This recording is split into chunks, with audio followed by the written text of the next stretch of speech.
Hello friends, last lecture में આપણે crabs ચક્ર અથવા સાઇટ્રિક એસિડ ચક્ર ગોખ્યું હતું, એક સ્ટ્રક્ચર એનું બનાવ્યું હતું. યાદ છે? ઓકે. હવે આપણે એને થિયરીનું કન્વર્ઝન કેવી રીતે કરવું એ સમજીએ થોડુંક ધ્યાનથી. આમ જે તમે સ્ટ્રક્ચરમાં દોર્યું છે ને એની જ આસપાસનું થિયરીમાં છે, પણ વાક્ય રચના થોડીક કોમ્પ્લિકેટેડ છે. જો તમે યાદ કરો તો સૌથી પહેલાં પાયરુવિક એસિડનો અણુ કોષરસ આધારકમાંથી કણાભ સૂત્રમાં પ્રવેશે. તો તમને જો યાદ હોય તો લાસ્ટ લેક્ચરમાં જે આપણે એક ચક્ર દોર્યું હતું એમાં કંઈક આવું બનાવ્યું હતું, જો તમને ખબર હોય તો. NAD+, NADH plus H plus, NAD માંથી પ્લસમાંથી NADH ઇન્ટુ H પ્લસ બને.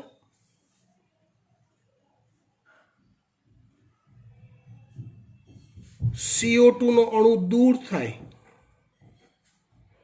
અને કોએન્ઝાઇમ A ને આપણે અંદર દાખલ કર્યો હતો અને એમાંથી બનતી નીપજ આપણે એસિટાઇલ કોએન્ઝાઇમ એ બનાવી હતી. આવું કંઈક પહેલું સ્ટેપ આપણે ક્રેબ્સ ચક્રનું બનાવ્યું હતું. હવે સૌથી પહેલાં હું આ પ્રક્રિયા તમને ધ્યાનથી સમજાવું. એક વસ્તુ સમજી લો, CO2 નો અણુ પ્રક્રિયામાંથી દૂર થતો હોય ને તો એ પ્રક્રિયા ડીકાર્બોક્સિલેશનની પ્રક્રિયા કહેવાય. CO2 નો અણુ પ્રક્રિયામાંથી દૂર થતો હોય તો એ પ્રક્રિયા ડીકાર્બોક્સિલેશન પ્રક્રિયા કહેવાય. હવે એટલે અહીંયા ડીકાર્બોક્સિલેશન તો થાય જ છે. એટલે પાયરુવિક એસિડ જો 3 કાર્બન ધરાવતો હોય તો એસિટાઇલ કોએન્ઝાઇમ એ 2 કાર્બન ધરાવતો હોય છે.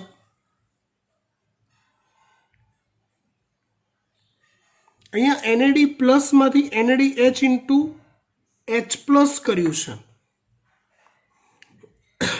એટલે એવું કહેવાય કે NAD પ્લસની અંદર હાઇડ્રોજન આયનો ઉમેરાયા, મતલબ NAD પ્લસનું રિડક્શન થયું.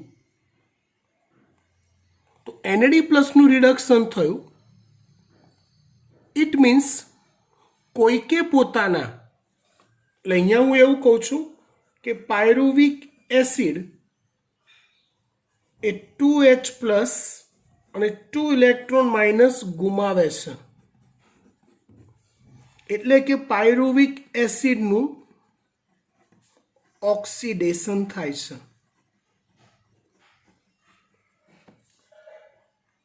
સમજી ગયા? એવી રીતે હું એવું કહું છું પાયરુવિક એસિડ CO2 નો અણુ ગુમાવે છે. એનો અર્થ એવો થયો કે પાયરુવિક એસિડનું ડીકાર્બોક્સિલેશન થાય છે. એટલે આમ 2 પ્રક્રિયાઓ થઈ. એક પાયરુવિક એસિડનું ઓક્સિડેશન પણ થાય છે અને ડીકાર્બોક્સિલેશન થાય છે. આ બંનેને હું મિક્સ કરી દઉં, અને જો એક કોમન શબ્દ તમને આપવા જાઉં તો પાયરુવિક એસિડનું શું થયું કહેવાય?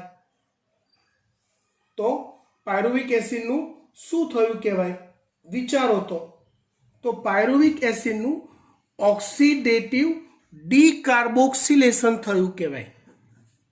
આમ પાયરુવિક એસિડનું ઓક્સિડેટિવ ડીકાર્બોક્સિલેશન થાય છે.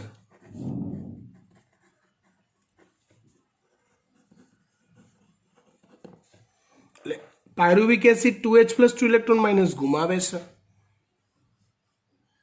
એટલે ઓક્સિડેશન થયું. CO2 ગુમાવે છે એટલે કે ડીકાર્બોક્સિલેશન થયું. આ સમયે NAD+ હાજર હોય અને NAD+ નું રિડક્શન થાય છે. ઓક્સિડેશન રિડક્શન પ્રક્રિયાઓ સમાંતરે ચાલતી પ્રક્રિયાઓ છે એટલે NAD+ નું રિડક્શન થાય છે, માટે NAD+ માંથી NADH × H+ થાય છે. આનું ઓક્સિડેશન, આનું રિડક્શન. આ સમયે સહઉત્સેચક કોએન્ઝાઇમ A, જેને ટૂંકમાં co.A એટલે કે કોએન્ઝાઇમ A કહેવાય, એ હાજર પર હોય છે. એટલે આમ જોવા જાઓ તો અહીંયા બે સહઉત્સેચક હાજર કહેવાય. NAD પોતે એક સહઉત્સેચક છે અને કોએન્ઝાઇમ A પણ એક સહઉત્સેચક છે. NAD પણ એક સહઉત્સેચક અને કોએન્ઝાઇમ A પણ એક સહઉત્સેચક છે. તો હવે શું થશે સમજો. પાયરુવિક એસિડ એ કોએન્ઝાઇમ A સાથે જોડાય.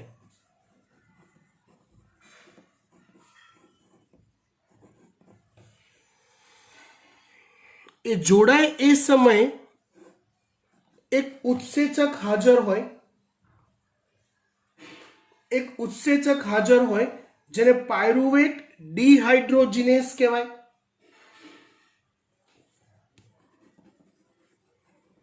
પાયરુવેટ ડિહાઇડ્રોજિનેઝ ઉત્સેચકની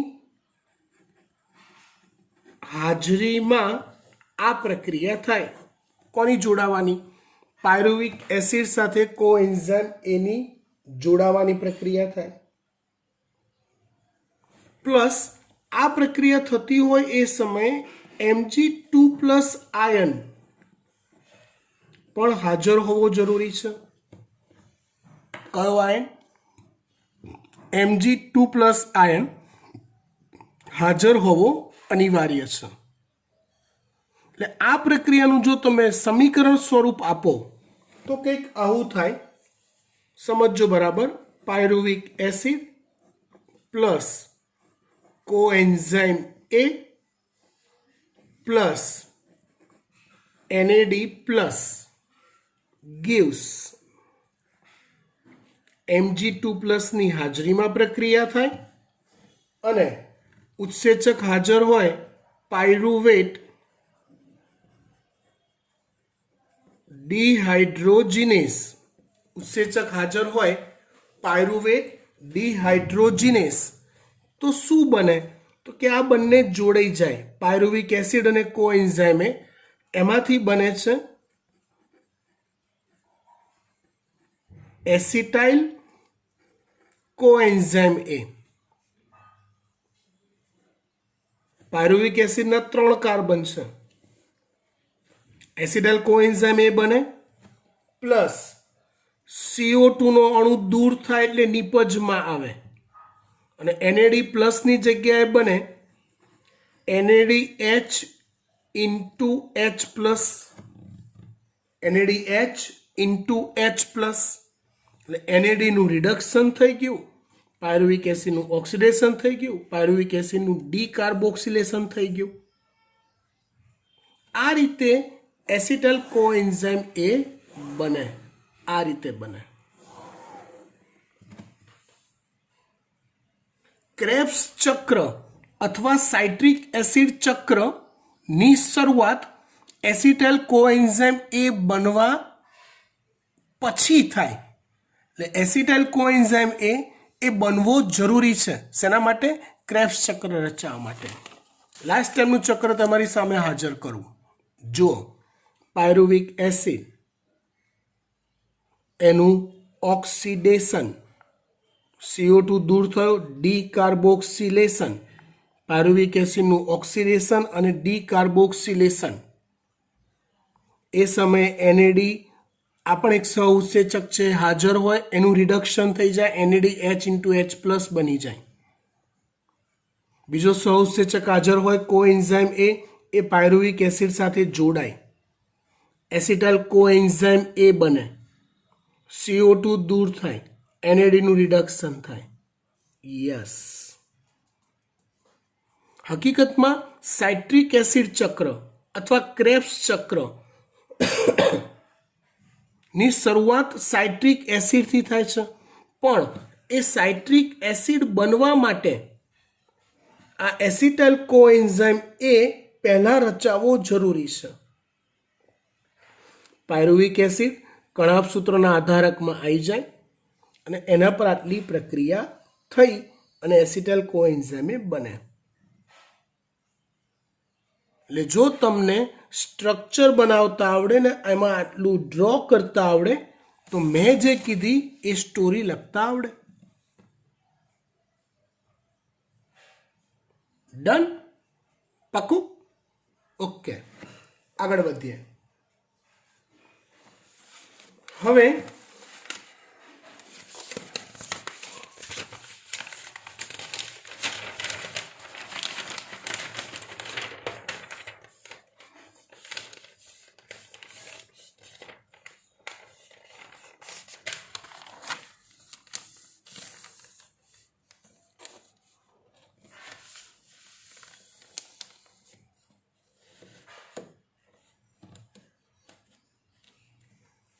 આગળ વાત. આપણી પાસે આવી ગયો છે એસિટાઇલ કોએન્ઝાઇમ એ.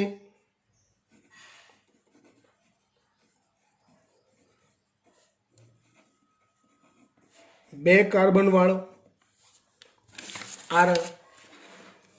એ એસિટાઇલ કોએન્ઝાઇમ એ કણાભ સૂત્રના આધારકમાં રહેલા ઓક્ઝેલો એસિટિક એસિડ OAA જે 4 કાર્બન વાળો છે,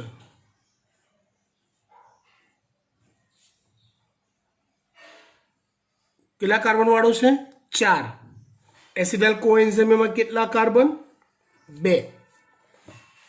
તો એસિટાઇલ કોએન્ઝાઇમ એ 4 કાર્બન યુક્ત ઓક્ઝેલો એસિટિક એસિડ સાથે જોડાય છે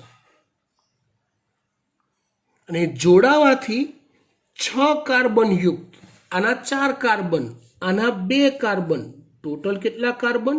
6 કાર્બન યુક્ત સાઇટ્રિક એસિડ બને છે. એસિટાઇલ કોએન્ઝાઇમ એ એની સાથે જોડાય, ઓક્ઝેલો એસિટિક એસિડ 4 કાર્બન વાળો, અને એ જોડાવાથી 6 કાર્બન યુક્ત સાઇટ્રિક એસિડ બને છે. કેટલા કાર્બન? 6. જે ક્રેબ્સ ચક્રમાં બનતી પ્રથમ નિપજ છે. માટે ક્રેબ્સ ચક્રને સાઇટ્રિક એસિડ ચક્ર પણ કહેવાય છે. માટે ક્રેબ્સ ચક્રને સાઇટ્રિક એસિડ ચક્ર પણ કહેવાય છે.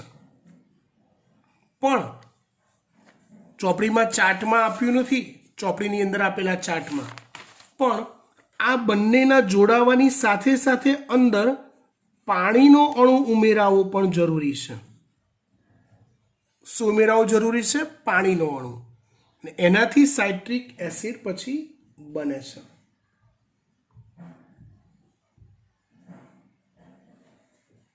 આ પ્રક્રિયા થવા માટે સાઇટ્રિક એસિડ સિન્થેટેઝ ઉત્સેચકની હાજરી અનિવાર્ય બને છે. આ પ્રક્રિયા થવા માટે સાઇટ્રિક એસિડ સિન્થેટેઝ ઉત્સેચકની હાજરી અનિવાર્ય બને છે, એ હાજર હોય તો આ પ્રક્રિયા થાય. આની જગ્યાએ તમે સાઇટ્રેટ સિન્થેટેસ કહો તો એ જ અર્થ થયો. સમજી ગયા? આમ પ્રથમ એસિડ સાઇટ્રિક એસિડ બને છે, માટે એને સાઇટ્રિક એસિડ ચક્ર પણ કહેવાય છે. ત્યાર પછી સાઇટ્રિક એસિડ એના સમઘટક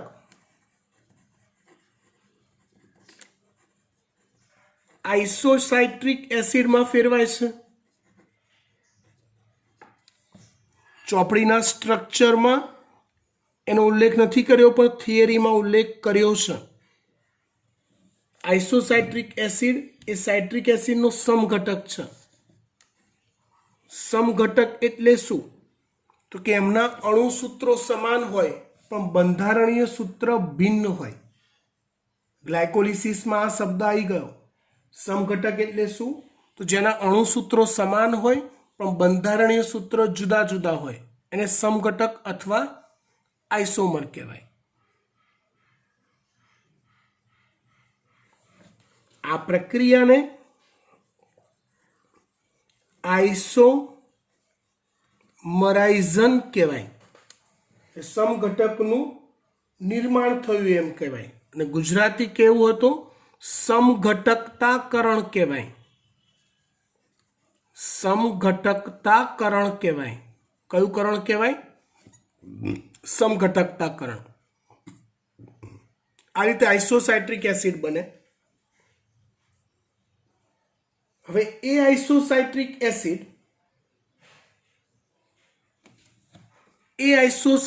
એસિડનું ડીકાર્બોક્સિલેશન થાય. ડીકાર્બોક્સિલેશન એટલે CO2 દૂર થવાની પ્રક્રિયા. એ ડીકાર્બોક્સિલેશન થઈ એમાંથી આલ્ફા કીટો ગ્લુટેરિક એસિડ બને. એમાંથી આલ્ફા કીટો ગ્લુટેરિક એસિડ બને. પણ અહીંયા પ્રક્રિયાના બે સ્ટેપ હોય છે. સૌથી પહેલા ડીકાર્બોક્સિલેશન થાય એ પહેલા આઇસોસાઇટ્રિક એસિડનું ઓક્સિડેશન થાય છે. આનું ઓક્સિડેશન થવું મતલબ અંદરથી 2H+ અને 2 ઇલેક્ટ્રોન માઇનસ દૂર થવા, જે NAD દ્વારા સ્વીકારાય છે, NAD+ દ્વારા. અને એમાંથી બને છે NADH ઇન્ટુ H+.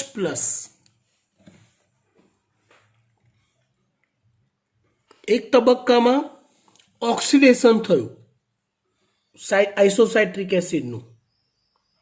આઇસોસાઇટ્રિક એસિડનું ઓક્સિડેશન થયું એટલે 2H+ 2 ઇલેક્ટ્રોન માઇનસ દૂર થયા, જે NAD+ દ્વારા સ્વીકારાયા, અને એમાંથી NADH ઇન્ટુ H+ બને. ધેન સેકન્ડ સ્ટેપ તરીકે CO2 નો અણુ દૂર થાય, એટલે કે ડીકાર્બોક્સિલેશન થાય, જેનાથી આલ્ફા કીટો ગ્લુટેરિક એસિડ બને. પણ યાદ રાખો દોસ્તો, CO2 નો અણુ દૂર થયો એટલે કાર્બન સંખ્યા ઘટે. અહીંયા 6 કાર્બન વાળો આઇસોસાઇટ્રિક એસિડ હતો. CO2 નો અણુ દૂર થયો એટલે 5 કાર્બન યુક્ત આલ્ફા કીટો ગ્લુટેરિક એસિડ બને. CO2 નો અણુ દૂર થયો એટલે 5 કાર્બન યુક્ત આલ્ફા કીટો ગ્લુટેરિક એસિડ બને છે.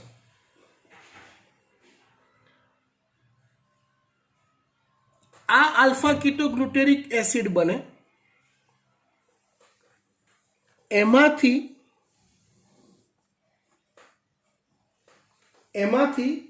સક્સિનાઇલ કોએન્ઝાઇમ A બને. સક્સિનાઇલ કોએન્ઝાઇમ A બને. આલ્ફા કીટો ગ્લુટેરિક એસિડમાંથી સક્સિનાઇલ કોએન્ઝાઇમ A બને. હવે એ સક્સિનાઇલ કોએન્ઝાઇમ A થી આગળ સક્સિનિક એસિડ બને.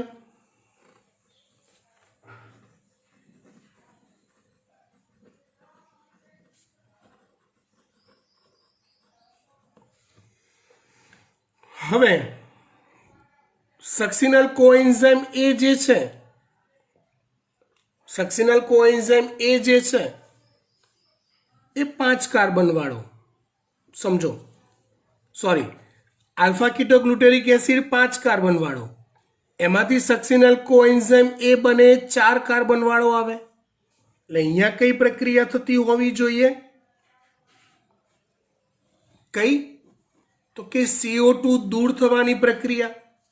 એટલે આલ્ફા કીટોગ્લુટેરિક એસિડનું પણ શું થાય છે? ડીકાર્બોક્સિલેશન. સક્સિનલ કોએન્ઝાઇમ એ નું ઓક્સિડેશન થાય. ઓક્સિડેશન થાય એટલે અંદરથી 2H પ્લસ અને 2 ઇલેક્ટ્રોન માઇનસ દૂર થાય.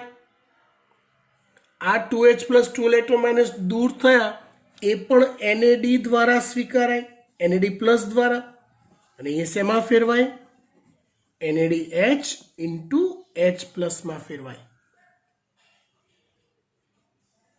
સક્સિનિક એસિડ બનતો હોય ત્યારે GTP નો એક અણુ બને. GTP એટલે ગ્વાનોસાઇન ટ્રાયફોસ્ફેટ. GTP એટલે ગ્વાનોસાઇન ટ્રાયફોસ્ફેટ.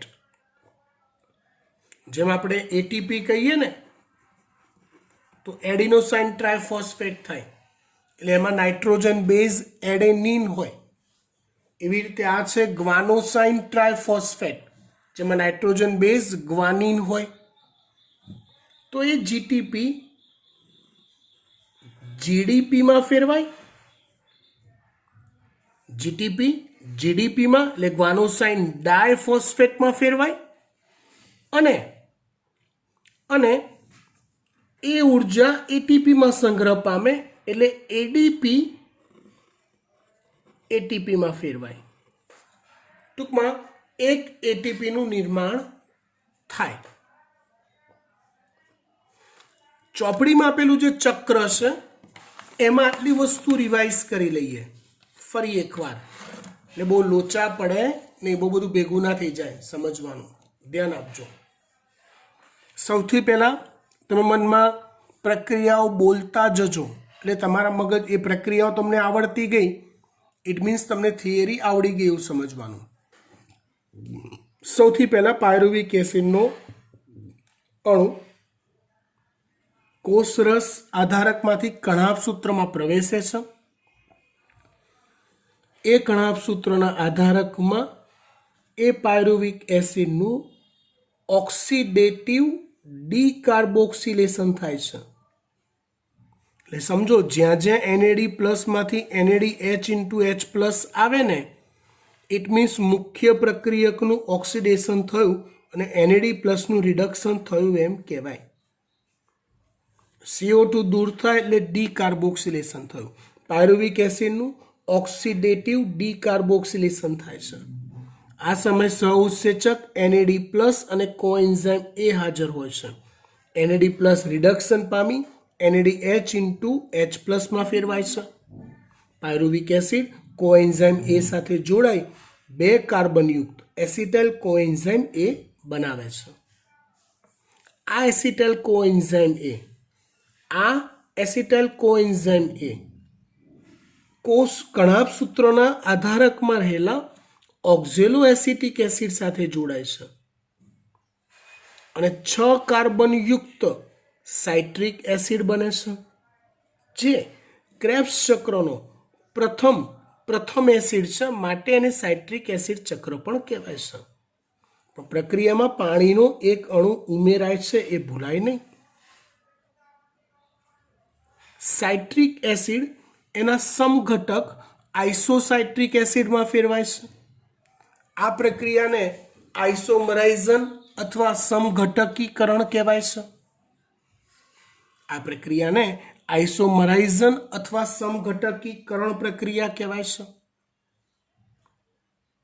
એ આઇસોસાઇટ્રિક એસિડનું ઓક્સિડેશન અને ડીકાર્બોક્સિલેશન થઈ આલ્ફા કીટોગ્લુટેરિક એસિડ બને છે. કેટલા કાર્બન વાળો હોય? 5. મુક્ત થયેલા 2H+2 ઇલેક્ટ્રોન માઇનસ NAD+ દ્વારા સ્વીકારાય છે અને NAD+ NADH ઇન્ટુ H+ માં ફેરવાય છે. હવે આલ્ફા કીટોગ્લુટેરિક એસિડ એ સક્સિનાઇલ કોએન્ઝાઇમ એમાં ફેરવાય છે. એનું ડીકાર્બોક્સિલેશન થઈ સક્સિનાઇલ કોએન્ઝાઇમ એ બને છે 4 કાર્બન વાળો. ત્યાર પછી એ સક્સિનાઇલ કોએન્ઝાઇમ એનું ઓક્સિડેશન થઈ સક્સિનિક એસિડ બને છે. આ સમયે NAD+ નું રિડક્શન થઈ NADH ઇન્ટુ H+ બને છે.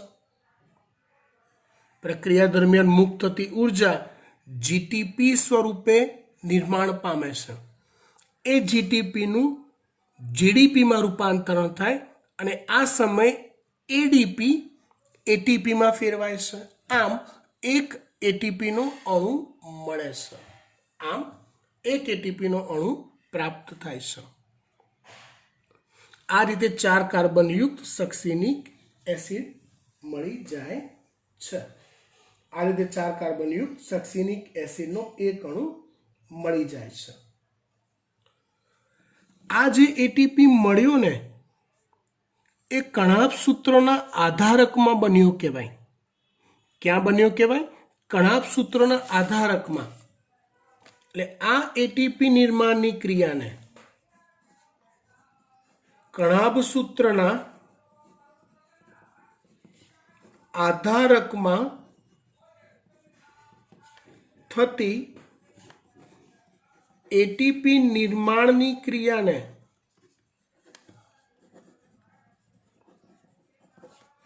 આધારક આધારિત ફોસ્ફોરીકરણ કહેવાય છે. આ ક્રિયાને શું કહેવાય છે? આધારક આધારિત ફોસ્ફોરીકરણ કહેવાય છે. હવે એ સક્સિનિક એસિડ નું ઓક્સિડેશન થઈ ફ્યુમેરિક એસિડ બને છે.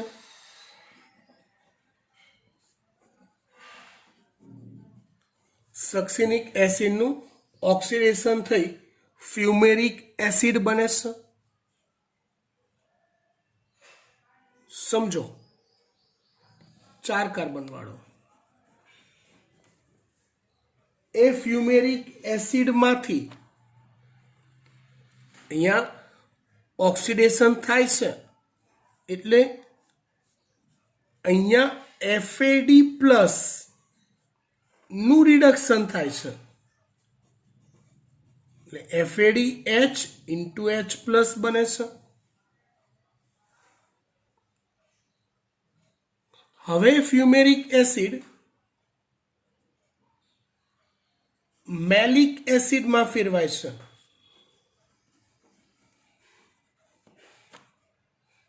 ફ્યુમેરિક એસિડ મેલિક એસિડમાં ફેરવાય છે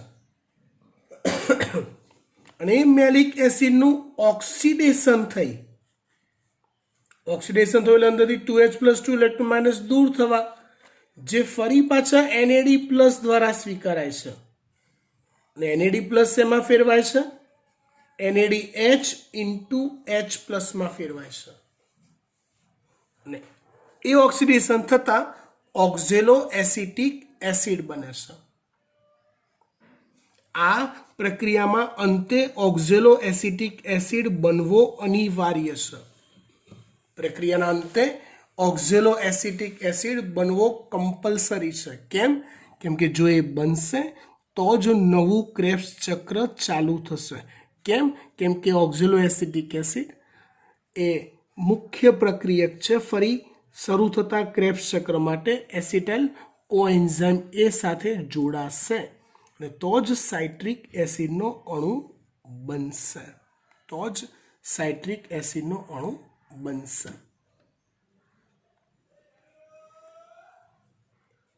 અને ફરી પાછું પ્રક્રિયા રિપીટ શરૂ થાય છે.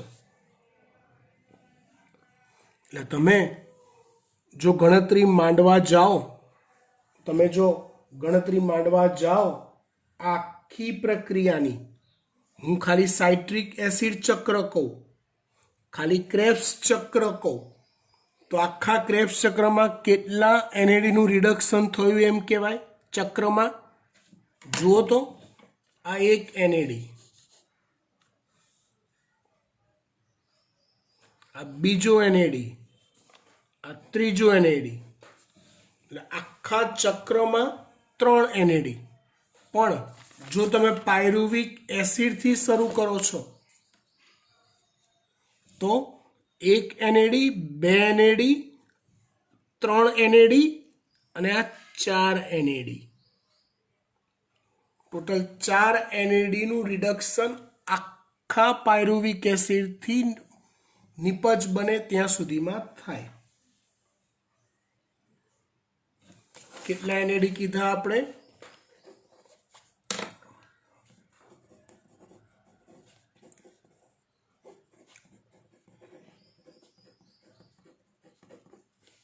ક્રેબ્સ ચક્રમાં જોવા જાવ તો 3.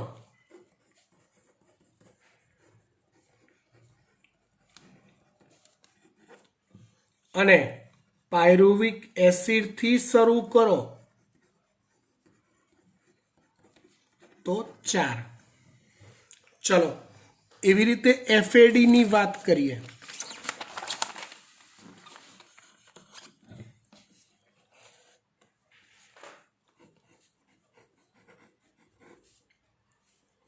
એફએડી પ્લસનું રિડક્શન તો એક જ વાર થાય. સમજણ પડી વાત? પ્રક્રિયામાં ટોટલ 2 પાણીના અણુઓ વપરાય. ક્યાં 2? તો જુઓ, એક અહીંયા અને બીજું અહીંયા. ફ્યુમેરિકમાંથી મેલિક બને ત્યારે 1 અને 2 પાણીના અણુઓ પ્રક્રિયામાં વપરાય. કેટલા વપરાય H2O? તો કે 2 H2O વપરાય. ચલો, પ્રક્રિયામાં ટોટલ કેટલા એટીપી ઉત્પન્ન થાય? તો કે એક જ. એ પણ આધારક આધારિત કહેવાય.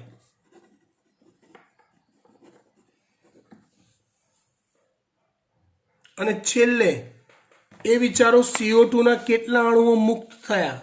તો જો હું ખાલી ચક્રની વાત કરું છું તો આટલું ચક્ર થાય.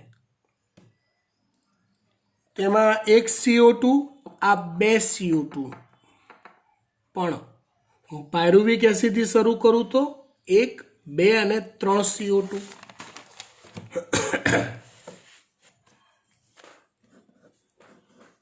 CO2 મુક્ત. તો ક્રેબ્સ ચક્રમાં 2 CO2 મુક્ત થાય. અને પાયરુવિક એસિડથી શરૂ કરીએ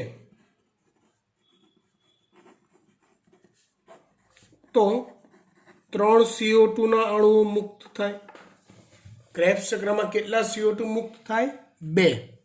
અને પાયરુવિક એસિડથી શરૂ કરીએ તો 3 CO2 ના અણુઓ મુક્ત થાય છે. ખબર પડી? ડન. આ સમગ્ર પ્રક્રિયાને જો આપણે સમીકરણ સ્વરૂપે લઈએ તો pyruvic acid plus 4NAD plus એક જ FAD plus 2H2O plus ADP plus PI એટલે ઇનઓર્ગેનિક ફોસ્ફેટ. પ્રક્રિયા થાય. કણાભ સૂત્રના આધારકમાં નિપજ શું મળે? તો કે 3 CO2 મુક્ત થાય. 3 CO2 મુક્ત થાય. 4 NaDH ઇન્ટુ H+ મુક્ત થાય, 1 FADH ઇન્ટુ H+ મુક્ત થાય અને 1 ATP મળે.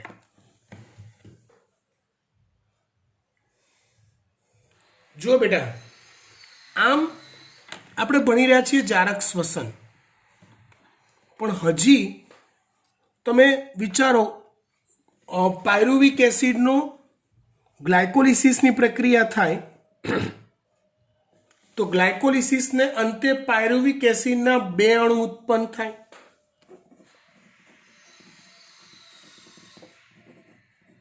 ગ્લાયકોલિસિસના અંતે પાયરુવિક એસિડના 2 અણુ બને. એટલે એવું માની લો, એક પાયરુવિક એસિડથી એકવાર ક્રેબ્સ ચક્ર ફરે તો 2 પાયરુવિક એસિડથી 2 વાર ક્રેબ્સ ચક્ર ફરે.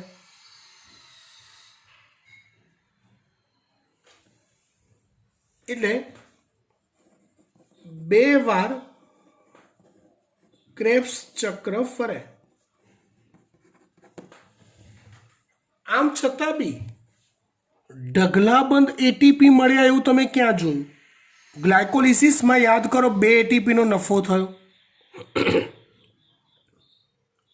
એકવાર ક્રેબ્સ ચક્ર ફરે એટલે 1 એટીપી. પાયરુવિક એસિડના 2 અણુ છે એટલે 2 વાર ક્રેબ્સ ચક્ર ફરે એટલે ટોટલ બીજા 2 એટીપી.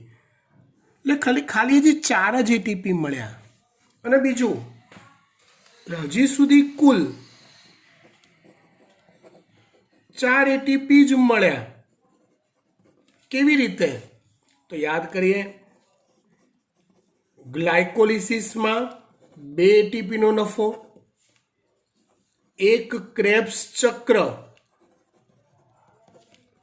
માં 1 એટીપી, પણ ક્રેબ્સ ચક્ર 2 વાર ફરે એટલે 2 એટીપી એના મળ્યા.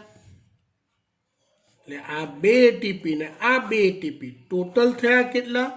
4 એટીપી. અને મજાની વાત એ છે કે હજી સુધી ક્યાંય બી ઓક્સિજન વપરાવાની વાત આવી જ નથી, જે જારક શ્વસનમાં વપરાય છે. સાદી ભાષામાં કહું તો ઢગલાબંધ એટીપી અને ઓક્સિજનનો વપરાશ એ આના પછીની થિયરીમાં આવશે, ઓક્સિડેટિવ ફોસ્ફોરીકરણ. ઢગલાબંધ એટીપીનું નિર્માણ અને ઓક્સિજનનો વપરાશ શેમાં આવશે? ઓક્સિડેટિવ ફોસ્ફોરીકરણમાં, આના પછીની થિયરીમાં. બરાબર? આ થિયરી પાક્કી તૈયાર કરજો, સમજી વિચારીને, કારણ કે બહુ જ આઈએમપી છે આમાંથી. થિયરી તો તમને ચલો ઠીક છે, પણ MCQ સારામાં સારા પૂછાવાની શક્યતા છે આખા જારક શ્વસન, વનસ્પતિમાં શ્વસનના ચેપ્ટરમાંથી. નીટ ચાલશે આનું, એટલે તમને એની પ્રેક્ટિસ કરાવીશું MCQની, પણ એના માટે થિયોરિટિકલ બેઝ તમારો પાક્કો હોવો જોઈએ. સો ગુડ લક, સરસ તૈયાર કરજો બેટા.